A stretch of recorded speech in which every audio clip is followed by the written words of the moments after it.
Olá, pessoal. Sejam todos muito bem-vindos para mais um podcast do Espiritualistas Apômetras. Eu, Richard Sena, muito feliz com todos vocês que estão acompanhando, comentando, compartilhando também os podcasts. São vários temas, desde a saúde, da questão espiritual, de relacionamentos. E hoje falaremos sobre um tema que está em alta, sobre questão geopolítica, que envolve também as questões espirituais. Nova ordem mundial. Para discorrer sobre este tópico, este tema tão interessante, hoje teremos Solange Reis. Oi, Sol, tudo bem? Bom dia, Richard, tudo bom? Bom dia, meninas. Vai ser um assunto ótimo. Muito bem. Tânia Esmarzaro, tudo bem, Tânia? Tudo bem, bom dia para todos também. E Berenice Santos. Oi, Berê, tudo bom? Tudo bom? Hoje vai ser assim, esse podcast vamos debater e vamos tentar nos entendermmos cada opinião de cada um. Realmente, Berê, porque por mais que a gente estude, que a gente busque, né, ter este conhecimento sobre estas famílias, sobre o que é nova ordem mundial, como nós estamos inseridos em todo esse contexto de manipulação, de subjugação, quem são, o que fazem, o que comem, como eles atuam. Mas aí eu quero já iniciar com um tópico que não é da linha religiosa, mas é uma reflexão que nos traz um pouco sobre o que vem a ser tudo isso, né? Se a gente pegar as leis herméticas, a lei da correspondência, assim como em cima e embaixo, assim como embaixo e em cima, nos remete a exatamente o que Paulo de Tarso fala em Efésios 6,12, que não lutamos contra a carne e o sangue, mas sim contra os principados, contra as potestades, contra os príncipes das trevas deste mundo, contra as hostes espirituais da maldade nos lugares celestiais. Então nós temos aqui um entendimento que, além deste plano, além deste mundo, há seres que manipulam. E na lei da correspondência, numa hierarquia espiritual e terrena, tem aqueles que atendem, então, que vão executar tais mandos desses seres espirituais. E também nos remetendo a um outro trecho que próprio Jesus disse: o meu reino não é deste mundo. Se o meu reino fosse deste mundo, certo, os meus ministros haviam de pelejar para que eu não fosse entregue. Quando ele diz o meu reino não é deste mundo, é de quem? Então, quem são esses seres do mundo celeste, como é dito em Efésios 6,12, e, portanto, cientistas políticos, portanto, as pessoas que vêm trazendo temas ou reflexões sobre a nova ordem mundial? Gostaria que você, Tânia, começasse a trazer a sua reflexão sobre o que vem a ser a nova ordem mundial. Então, eu tenho pensado sobre esse assunto, lido algumas coisas também, e a gente sempre está conversando. E a nova ordem mundial, ela tem pelo menos duas visões para que a gente possa fazer alguma análise sobre ela. Primeiro é a visão geopolítica, né? É essa visão que nós que estamos aqui encarnados, em carne e osso, estamos não só vendo, estamos vivenciando, né? Que são as modificações na economia, a modificação na comunicação, no jeito de comer, no jeito de criar os filhos, no jeito de crer, enfim, tudo isso está sendo modificado de tal forma que as coisas estão sendo levadas para que não só os hábitos das pessoas, mas que a economia mundial converja para um único tipo de comportamento, né? Onde os seres humanos, eles terão que ter o mesmo tipo de atitude, o mesmo tipo de comportamento em relação à família, em relação à sexualidade, em relação a gênero, em relação à forma de ganhar dinheiro, em relação a no que gastar o dinheiro. Enfim, os conceitos estão sendo modificados. E isso é uma coisa que a gente tem visto. A moeda, eles se propõem a uma moeda única. A gente já vê, por exemplo, na Europa, que já tem o euro, né? Então, de certa forma, a nova ordem mundial lá na Europa, ela já está implantada, porque o dinheiro é único hoje em dia. O dinheiro já faz alguns anos isso. O dinheiro é único, o comportamento das pessoas também, dos governos que antigamente gostavam, tinham a prática de não deixar que seus países fossem, que suas fronteiras fossem então assim devassadas e entrassem pessoas de todos os países, até por uma questão de controle da própria cultura daquele povo, uma questão financeira, enfim, de tal forma que cada cultura, cada povo tivesse condição de tocar a sua vida de acordo com as suas tradições. E a gente tem visto que isso não muda. Tem alguns anos, pouco tempo atrás eu fui para a Europa e eu vi muito bem como é que é. Por exemplo, a Bélgica virou uma África. Você vai lá na Bélgica, você vê qualquer coisa menos belga. Muito africano, tem muito oriental. Você vai para Dubai, você encontra muito indiano, muito chinês. Você vai aqui na rua, no Oriente, no bairro aqui de São Paulo, você encontra um monte de chineses. Enfim, não existe mais esse negócio, o meu país, um único povo. Está totalmente globalizado. Todo mundo está infiltrado em todos os locais, né? Tânia, você acha que, seguindo essa sua linha de raciocínio, você acredita que, de uma certa forma, quando você condensa, se é que eu posso usar o verbo, quando você condensa conceitos e culturas diferentes num único modo, né, de pensar, de agir, de sentir, de perceber ou de entender o mundo, a gente estaria perdendo um pouco da nossa individualidade? Olha, Sol, eu acho que é mais do que perder a nossa individualidade. Eu acho que quando faz isso, aquela coisa que a gente chama, que a gente conhece como especiação, ela vai ficando cada dia mais difícil. Genérica. Exatamente, porque se é tudo uma coisa só, como é que a gente vai se especiar? Como é que a espécie humana vai evoluir?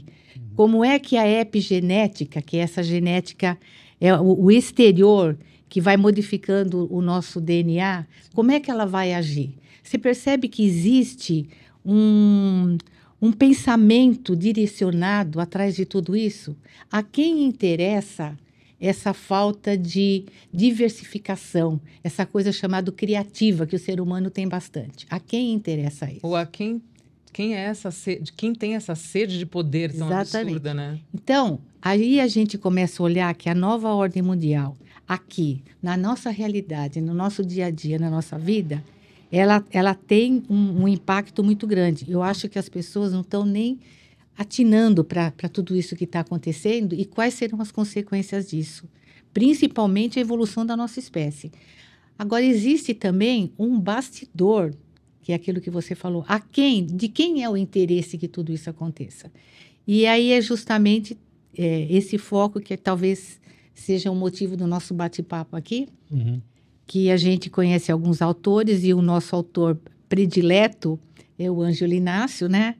E ele fala nesse último livro dele, que foi psicografado pelo Robson, Nova Ordem Mundial, ele conta exatamente como é que está se pastando os bastidores na espiritualidade para que toda essa dificuldade entre nós encarnados, não só encarnados, os desencarnados também, Sim.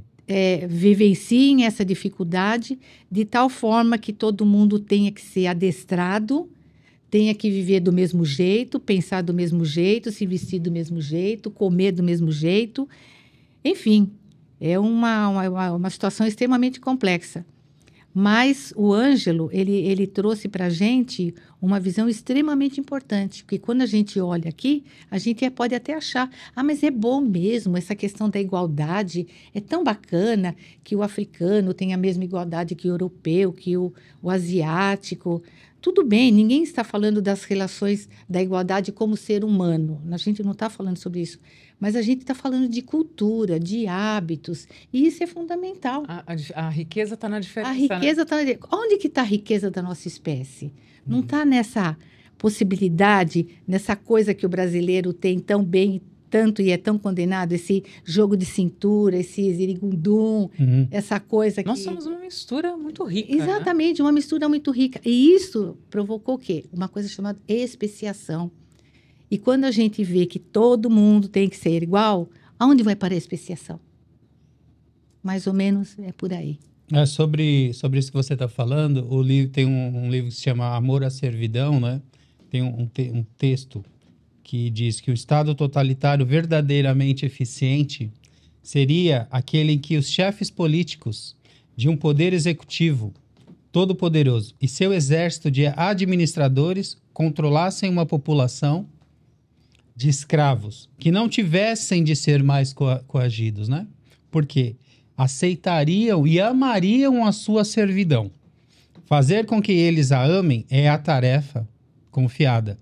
Nos estados totalitários de hoje, aos ministérios de propaganda, diretores de jornais e professores.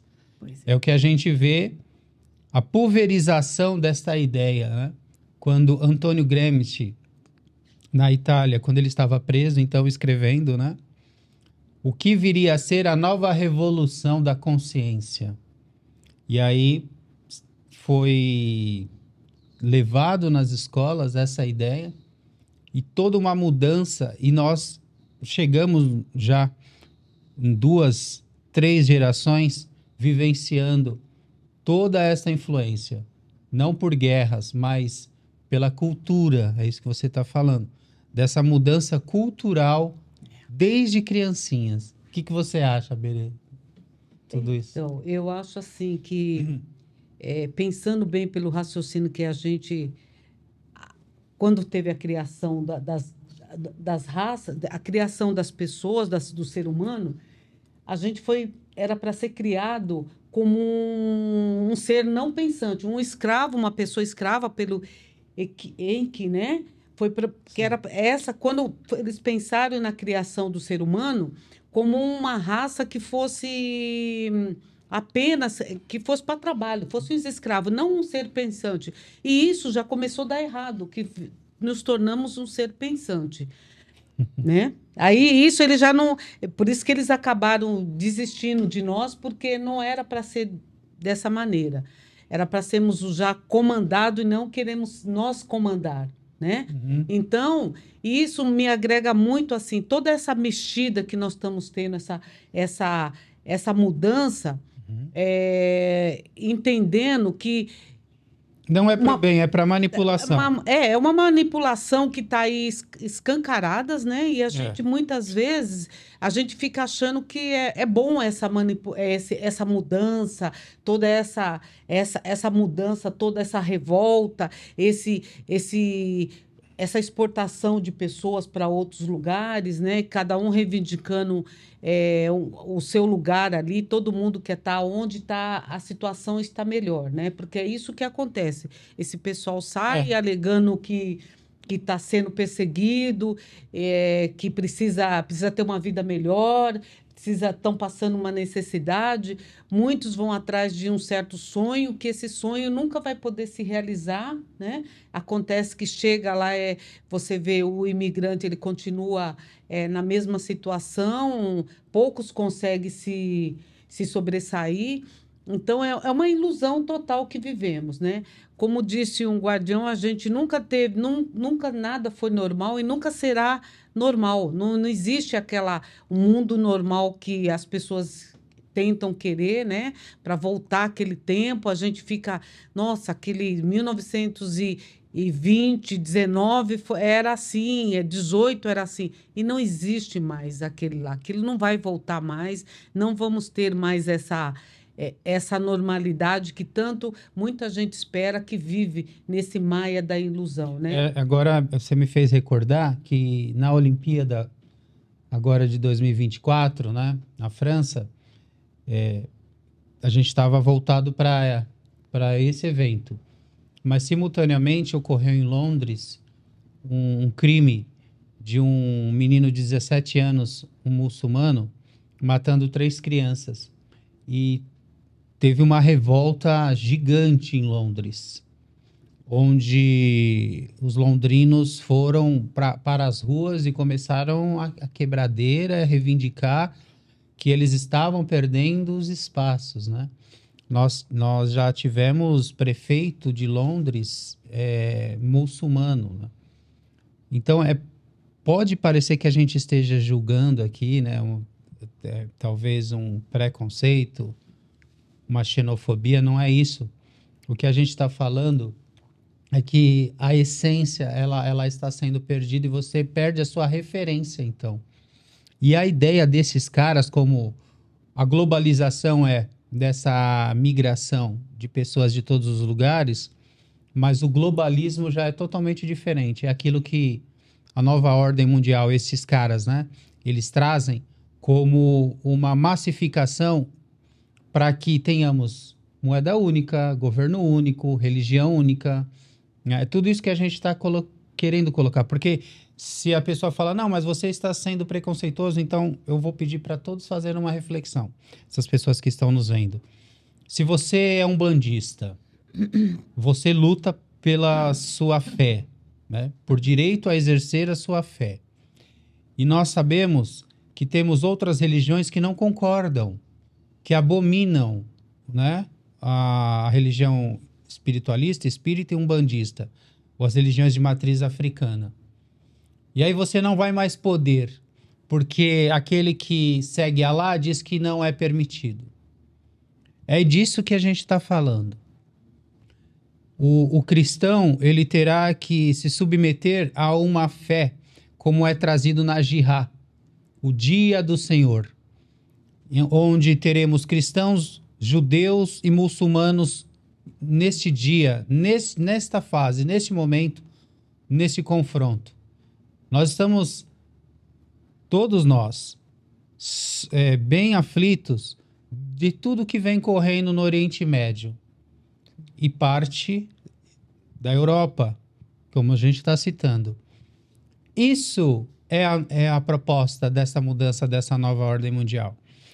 Eu só quero colocar um outro tópico aqui para a gente, só para inserir na nossa discussão, que as mudanças elas ocorrem e elas são benéficas. Pode falar.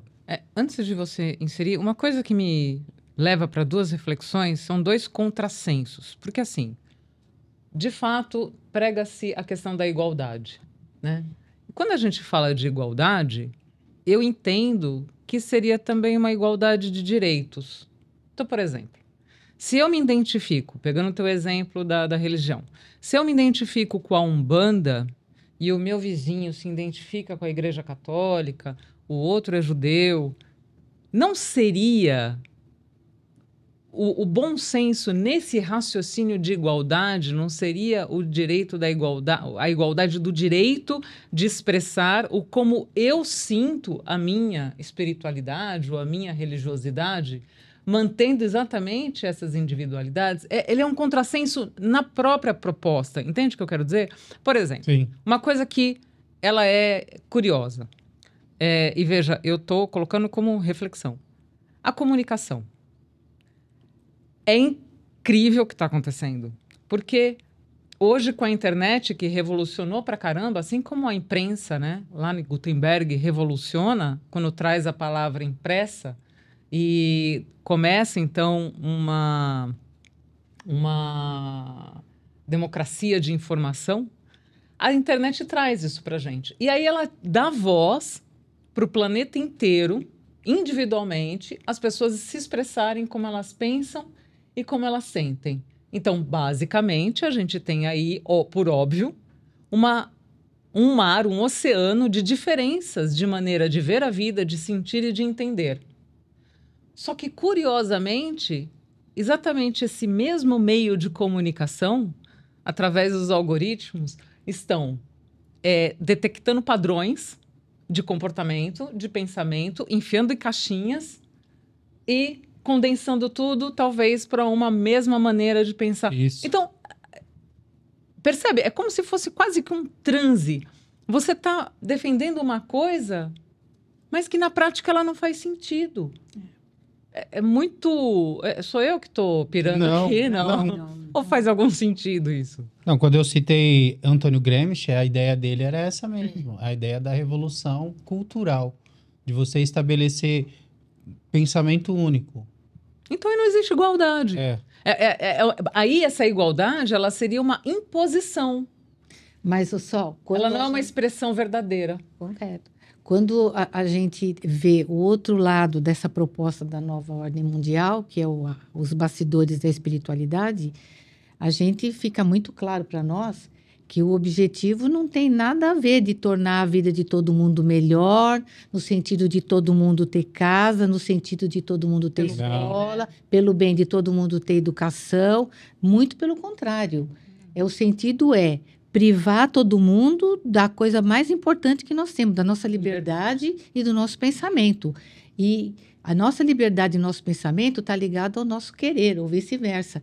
Se eu não tenho liberdade de pensar, nem de nada, muito menos liberdade de sentir. Então, vai reprimindo de tal forma que vai acontecer sim a especiação, mas para o pior. Nós vamos deixar esse nosso lado criativo de seres humanos, que ainda temos esse lado criativo, e vamos passar a ser um povo do planeta Terra que não tem expressão ideológica nenhuma, que não tem expressão intelectual nenhuma.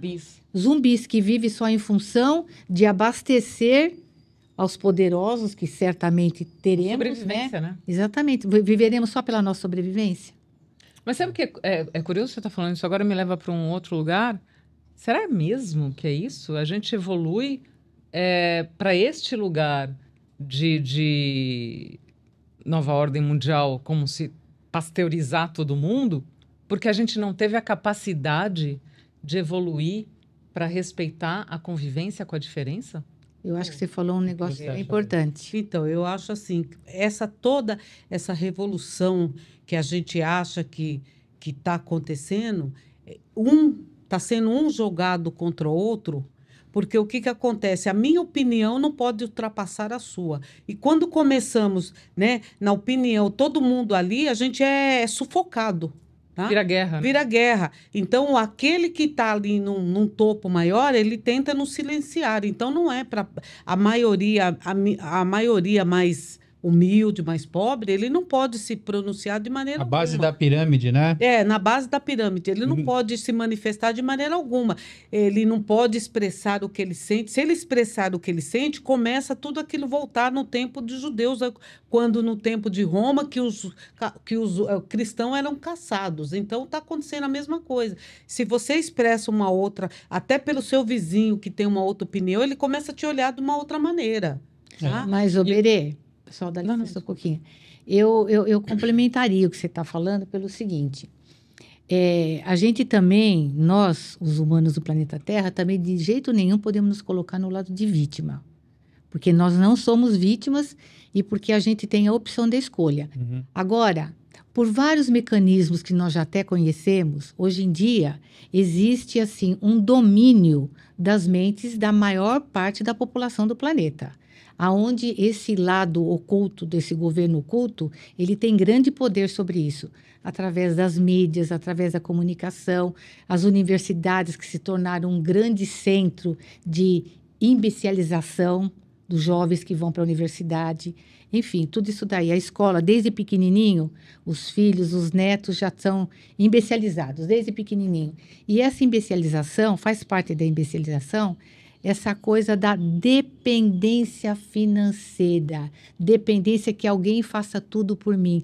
Então, muitas pessoas optaram, eu vou colocar até um entre aspas, optaram, ou por fraqueza, ou por domínio, não importa quais são os motivos. Eu sei que são muitos e diversos, mas optaram por isso daí. Então, as pessoas acham muito bom, por enquanto, acham que é muito bom receber uma miséria do governo todo ano, todo mês, e isso não acontece só aqui no Brasil. Tá fora isso também, acontece no mundo inteiro.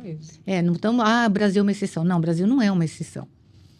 Então, existe esse grande comodismo. Então, você percebe que existe uma força muito poderosa que está levando toda a população a esse tipo de coisa. Fica presa na primeira base, né, da pirâmide. Exatamente. Então, a base da pirâmide, ela não é uma coitadinha, mas ela é uma imbecil. A base da pirâmide é imbecil. É uma escolha. Mas é uma coisa que você agora falou de todo esse caos social, essa coisa toda, o próprio sistema, ele quer colocar você ali dentro daquela situação de te dar para te aprisionar, né? E a gente não percebe isso, porque eu te dou tudo. Mas nós vamos gostando daquela situação. Nossa, eu estou recebendo. Porque, infelizmente, hoje em dia, as pessoas querem que o outro faça tudo para ele, né? Tudo. Dá o dinheiro, vai lá, briga por ele, faça tudo. Ninguém quer saber mais de nada. É inacreditável que ninguém luta quase mais por nada. Você vê as pessoas, se é uma coisa grandiosa, é uma coisa de um show, uma coisa, todo mundo vai, mas se for para brigar pelos seus direitos, ninguém vai, porque tá cômodo ali, né? Tá tudo bom. Imagina se eu vou brigar, eu vou perder aquilo lá. Não, eu não vou perder. Então, essa comodidade, isso vai nos custar muito caro. Verê, só para introduzir aquele tópico que vocês já colocaram, mas dando nome aos bois nas instituições, eu me lembro que em 2004, na faculdade, né, que eu fazia de serviço social, eu era do centro acadêmico. E a gente participava das reuniões, né, com a galera da PUC, da FMU, tantas faculdades, USP. Então eu já entendi você agora. Você entendeu? Eu era do movimento. Seu passado te condena. Eu posso falar, eu sei, eu tenho propriedade para falar. Viveu na veia. A galera da Juventude S, né? Então, socialista. Então, os partidos políticos, todos envolvidos. Eu viajava pelo Brasil para participar dos eventos. Nas universidades federais também. E ali, por que eu estou falando isso? Porque naquela época você tinha a campanha contra o FMI, o Fundo Monetário Internacional. A dívida era enorme, lembra? A dívida externa era absurda. Então, e aí se a gente for pegar todos, né, que existem, que é para ajudar os países, entre aspas, né? Aí vai ter Banco Mundial, OMS, né? Organização Mundial da Saúde, a gente viu o que aconteceu em 2020, na loucura. E aí já estão falando diferente agora, né? Que foi feito para manipular, estão falando agora... Assumindo, né? Assumindo a OMC, a Organização Mundial do Comércio, o Federal Reserve, né? O G7, União Europeia, ONU, OTAN. E aí das famílias Bilderberg, família Bilderberg não, Grupo Bilderberg, família Rothschild, Rockefeller, Bush, a família saudita, todos esses, né? O Partido Comunista Chinês, todos esses grupos, essas instituições que manipulam nas respectivas regiões, mas que serve, que eles sentam na mesma mesa, e muitas vezes, para falar, agora a gente vai ficar em trégua, em paz. Mas para nós nunca tem. Para a base da pirâmide nunca tem. Aí se a gente fala também de uma questão que eu acho bem interessante, que a gente é levado, e tem muitas coisas boas, da Revolução Industrial. Existe um livro que se chama Quarta Revolução Industrial, de Klaus Schwab, né? Então ele vai tratar desta era, desta mudança, que nós estamos na internet das coisas, no sistema cyberfísico. Nos livros A Marca da Besta, Nova Ordem Mundial, entre outros, eles tratam também sobre isso, né? Sobre o momento em que os humanos não serão mais humanos totalmente. Então estarão, de certa forma, híbridos. E essa internet das coisas, que tudo, como você falou, que nos traz a segurança, que nos traz o conforto e que nos faz sermos idiotas. Tem até um filme que se chama Idiosincrasia, que ele é antigo, mas se refere a essa época que nós estamos vivendo.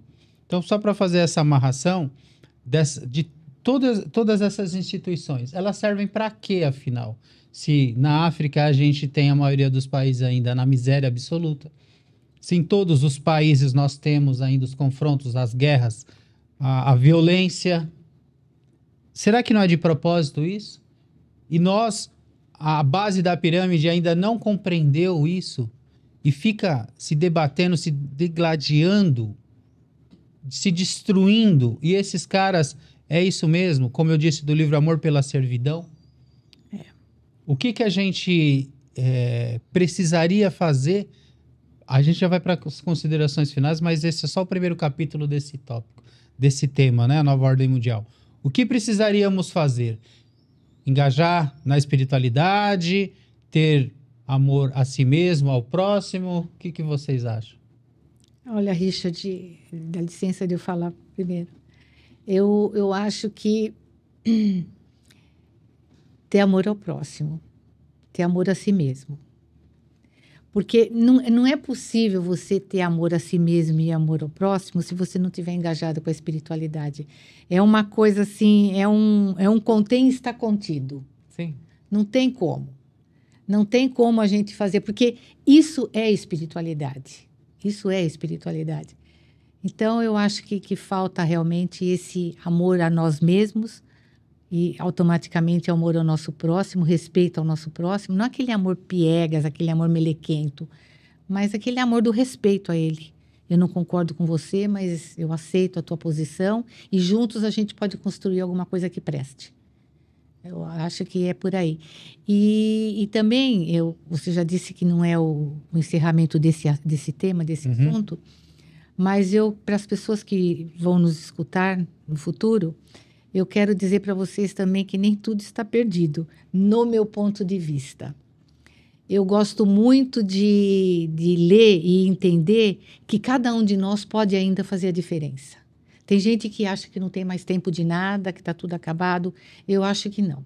Eu acho que enquanto a gente estiver por aqui, tem tempo e a gente pode mudar. Só que a mudança, ela começa de cada um de nós, né?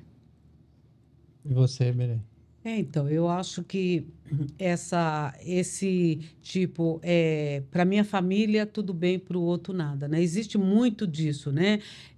Nossa, aconteceu alguma coisa com o outro, graças a Deus não foi comigo. Então, como se o outro não fizesse parte de todos nós. Então, não é assim, né? A gente somos uma família geral, né? Que muitas vezes somos fatiados. Família né? humana, né? Família humana, e somos fatiados, né? Aquele outro, ele olha para o outro como se ele não fosse nada. E isso a gente precisa entender. E a gente já. Tanta coisa aconteceu e parece que a gente não se melhora, não aprende. São guerras e guerras, nas horas das aflições, nas horas das catástrofes. Um não fica ajudando o outro, um não fica ali tentando ser solidário. Por que só nessa hora? Por que a solidariedade não pode ser permanente com o próximo? Porque poderia ter evitado muitas coisas que estão se acontecendo hoje, poderia ser evitado. Aí, na hora da comoção, todo mundo se comove, aquela coisa tu passou, daqui a pouco, isso não é comigo, isso não foi comigo, e cada um vai se saindo para o seu lado. Então, essa empatia, precisamos ter empatia com ser humanos que somos, e essa espiritualidade, esse amor está faltando um pouco mais, né? Esse amor precisa brotar e sair um pouco mais. É difícil? Tem pessoas difíceis? Tem. Todos nós somos difíceis, mas precisamos entender e compreender. E isso é dado para cada um, esse entendimento. Então, nós somos ser pensantes, né? Não somos ser que estamos aqui, que nem uma pedra aqui para rolar. Não, a gente tem que debater, tem que ser solidário um com o outro. E essa solidariedade não pode ser só na hora das dificuldades, tem que ser permanente. E muitas vezes estamos voltados muito para nós mesmos, para a família, para que seja que nunca um para o outro. O outro é o outro, né? Então, a gente precisa aprender muita coisa, né? Parece que tudo que acontece a gente não aprende e não vai aprendendo, não sei. Vai repetindo os erros, né? Cada vez mais. Isso que a Berê falou, Richard, só um pouquinho, é muito interessante fazer essa diferenciação entre o amor emocional e o amor consciencial, o amor de consciência. Porque todo mundo tem repente do amor emocional, né? Então, ela falou, vem uma catástrofe, todo mundo vai lá, chora, não sei o que lá. Daqui a pouco, não tem. Eu acho que a nossa busca, não que o amor emocional não tenha o seu valor, mas a nossa busca, eu acho que tem que ser justamente pelo amor consciente. Então. Só para a Sol também fazer as considerações dela, eu gosto muito do escritor Daniel Stulin. Ele tem algumas obras bem interessantes, né? Os Senhores do Mundo. E uma outra obra que eu quis separar se chama Transevolução. O subtítulo, A Era Iminente da Desconstrução da Humanidade. Que é isso que esses caras querem nos levar, né? Então, ele fala também da Quarta Revolução e ele diz, Só para a gente já que estamos falando aqui da quarta revolução, para ficar bem dito, a primeira foi a mecanização e as máquinas a vapor, né? A segunda, a produção em massa é a linha de montagem, a terceira, a informática e a automação, e a quarta, a internet das coisas, que é a que a gente está vivendo. Mas ele fala dessa falta de humanidade, então, que nós também estamos vivendo. E o Daniel Stulin, ele fala nesse livro a Transevolução. A quarta revolução industrial é diferente de tudo que a humanidade já experimentou. Estamos à beira de uma revolução tecnológica que modificará a forma que vivemos, trabalhamos e nos relacionamos. As mudanças são tão profundas que, da perspectiva da história humana, nunca houve um momento tão promissor e, ao mesmo tempo, mais arriscado. A velocidade, a amplitude e a profundidade desta revolução estão nos forçando a repensar como os países se desenvolvem, como as organizações criam valor e o que significa ser humano. Só que será que a gente está indo para um caminho realmente do que é ser humano? Pois é. Então, Eu parto do princípio que nós somos todos semente dessa mente divina maior, dessa consciência maior. Num processo que sai da brutalidade para ela, passando pelo esmero do ourives até ela virar aquele diamante. Sabe? Igual a história da pérola. Então, se eu sou uma semente dessa inteligência maior, com todos os atributos que ela tem de luz, tá? E que a gente precisa trabalhar as próprias sombras, eu gosto muito do norte que a gente tem no segundo mandamento. Amar ao próximo como a ti mesmo. E talvez seja o nosso maior desafio. Porque, e aí vai para o ponto onde eu gosto bastante, é o que eu mais, inclusive, trabalho na minha vida profissional e comigo mesmo, que é o caminho do autoconhecimento. Para que eu possa verdadeiramente me aceitar com os meus pontos de sombra, com os meus pontos de luz, como ser integral, eu preciso me conhecer. Eu preciso verdadeiramente olhar para dentro. E a partir do momento que eu olho para dentro e entendo a complexidade de ser o que a gente é como ser humano, eu consigo ter a habilidade, eu consigo desenvolver essa competência, e aí falando da questão racional, de olhar para o outro com respeito e entender que ele está num momento diferente do meu, que ele vê a vida de uma forma diferente da minha, mas ele está no mesmo caminho de evolução. Porque se tem... Acho que a única certeza que eu tenho para mim na vida, e o meu ponto de vista, é que a luz é inevitável. Você pode estar aonde você quiser. Você pode estar falando do pior dragão, do pior mago negro, de quem você quiser. A luz é inevitável. Uma hora ela vai vir. 2 dias, 3, milênios, ela vai vir. E aí é no processo de aprendizagem. Então, para mim é um pouco isso, sabe? Amar ao próximo como a ti mesmo, mas para isso tem um caminho.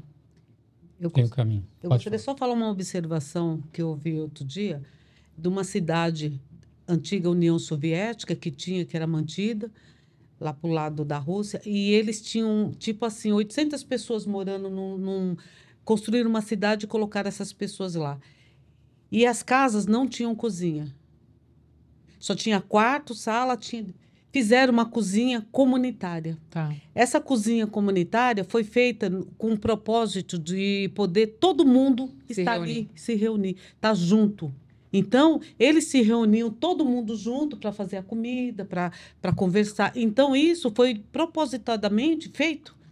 Então, isso depois acabou a União Soviética, que entrou a Rússia. Isso chegaram lá um dia e falaram, tiraram todo mundo.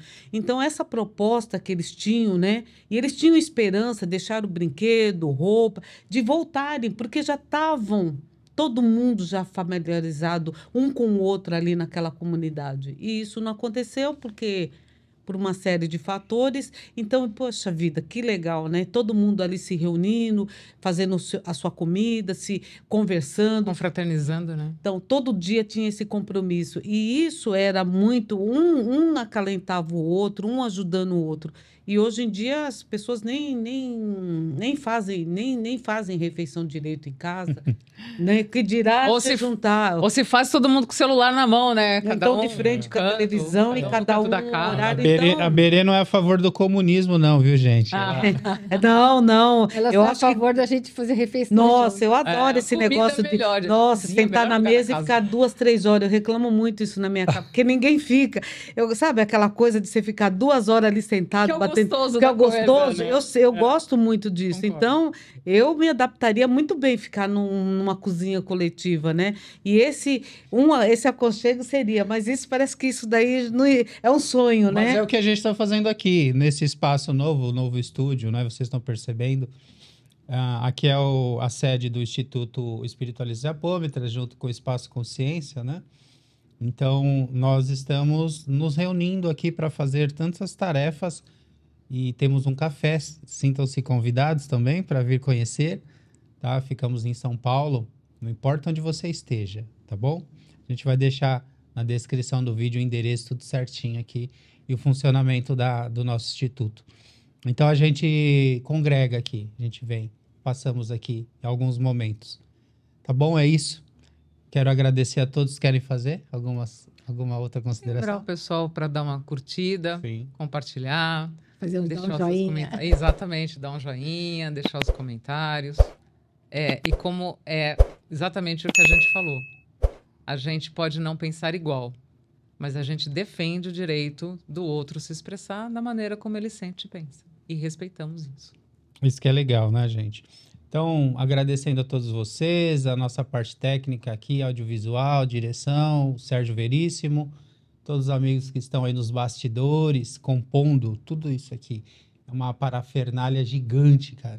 Para montar isso aqui é muito mais tempo e desmontar do que os podcasts que a gente faz. Então, a gratidão a todos vocês. Sigam o Instituto Espiritualistas e Apômetras, sigam as nossas redes. Converse com um dos nossos terapeutas. É só procurar no nosso site lá, tantas especialidades.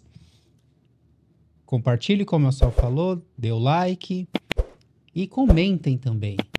Até o próximo podcast, gente. Grande abraço.